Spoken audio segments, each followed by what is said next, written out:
안녕하세요. 녹색정의당 김준우입니다. 소통이 멈춘 자리에 폭력이 들어서고 있는 것이 2024년 한국 사회의 현실인 것 같습니다. 카이스트 졸업식에서 신민기 당원이 의사표현을 했다는 이유로 대통령 경호처로부터 폭력적인 제지를 당하고 구금을 당하고 그리고 연행이 되는 불상사가 있었습니다. 대통령 경호법에 보면 경호의 개념은 경호 대상자의 생명이나 안전을 위해한 이들에게 경호 업무를 할 수 있다고 분명히 되어 있고요. 그리고 대통령 경호처가 직권 남용을 할 경우에 직권 남용죄로 처벌할 수 있다는 규정이 분명히 있습니다. 신민기 당원은 대통령과 훨씬 먼 거리에 있었고 신체나 생명에 위해를 갈 의사가 전혀 없었으며 그것이 가능한 물리적 거리도 아니었습니다.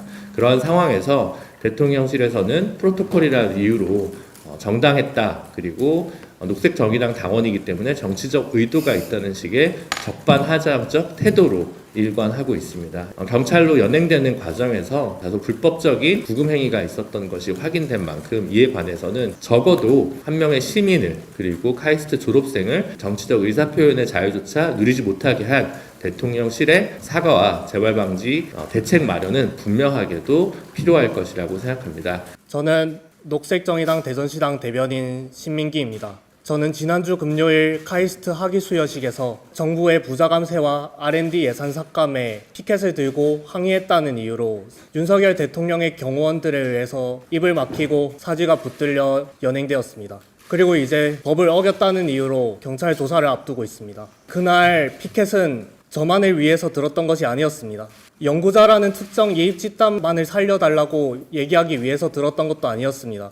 정부의 부자 감세와 예산 삭감으로 피해를 본 모든 분들을 위한 것이었습니다. 윤석열 대통령이 생색내기식 전혀 모자란 이공계 지원책을 제안하더라도 거기에 포기하지 않고 삭감되었던 예산의 복원을 요구하는 목소리도 있다라는 것을 그곳에서 알리고 싶었습니다. 저는 녹색정의당 대전시당에서 짧은 시간 동안 대변인으로 활동하면서 올해 예산이 줄어들었다는 이유로 지원을 받지 못하게 된 수많은 피해자들과 만났습니다. 이 모든 일의 원인이 무엇일까 궁금했습니다. 그것이 바로 정부의 예산 삭감이었고 그 출발점은 정부 여당이 단행한 부자 감세였습니다. 부자 감세로 인해서 그 결정에 대한 피해는 약하고 정부에 대항하지 못하는 사람들에게 전가가 된 것입니다. 부자 감세는 국회에서 인정한 적도 없는 밀실 논의로 합의되어서 졸속 통과되었습니다. R&D 예산이 다시 복원 논의될 때도 연구자들은 상세한 내용을 전혀 알 수 없었습니다. 정부가 사과하고 국민의힘도 사과해야 합니다. 그리고 제대로 막아내지 못한 더불어민주당도 책임있는 재발방지의 목소리를 내주셔야 한다라고 저는 생각합니다. 마지막으로 국민 여러분들께 부탁을 드리고 싶은 것이 있습니다.